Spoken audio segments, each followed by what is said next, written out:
Masihkah kau mengingat di saat kita masih 17? Waktu di mana tanggal-tanggal merah terasa sungguh meriah. Masihkah kau ingat cobaan terberat kita matematika? Hai, dalam era memperkasa pendidikan negara, bahan digital telah diperkenalkan dalam masa yang sama untuk meningkatkan produktiviti murid.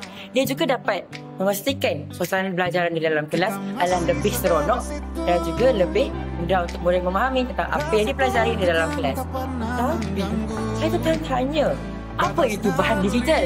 Jom kita saksikan. Tingginya lebih logika.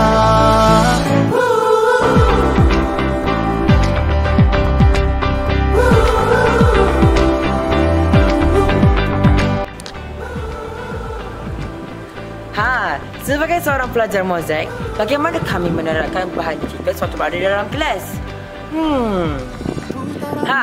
Jom tengok ni.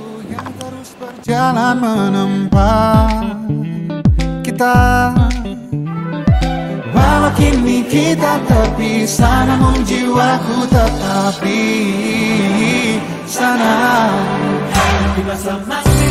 Oh, di masa. Melalui pembelajaran digital di Mozaik, pelajar di Mozaik dapat meningkatkan tahap kebolehan dan produktiviti mereka dalam belajar melalui pembelajaran secara digital. Bukan sahaja hanya mengharapkan mempunyai kuota sahaja, menggunakan muzik, slide, video, pembentangan dan banyak lagi. Melalui cara ini, satu cara pendidikan yang kognitif dan produktif dapat dilahirkan dalam kalangan murid yang pasti digital.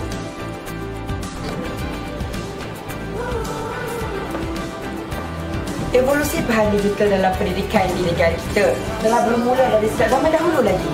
Bermula dari sebuah pita kaset, hinggalah kini kita menggunakan pelbagai jenis platform. Contohnya, platform YouTube, Canva dan bermacam-macam lagi platform untuk memastikan generasi baru di negara kita ini berjaya menjadi sebuah pemimpin yang berwawasan dan menjadi contoh kepada negara luar sebagai seorang rakyat Malaysia anak watan.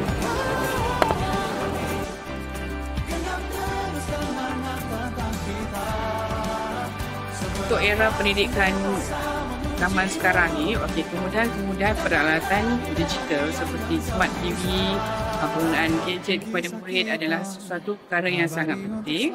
Ini bertujuan untuk kemudahan dua-dua pihak, kepada guru dan juga kepada anak murid. Pertama, guru mudah untuk menyampaikan maklumat kepada murid, manakala murid pula mudah untuk mengakses maklumat yang diberikan ataupun yang diberikan oleh guru.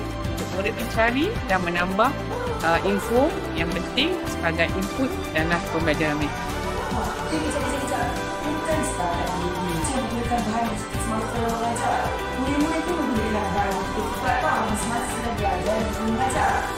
Kita kena cakap pada publik, ialah dengan yang biasa. Dia selalu cakap pada publik, itu ialah dengan yang biasa sebab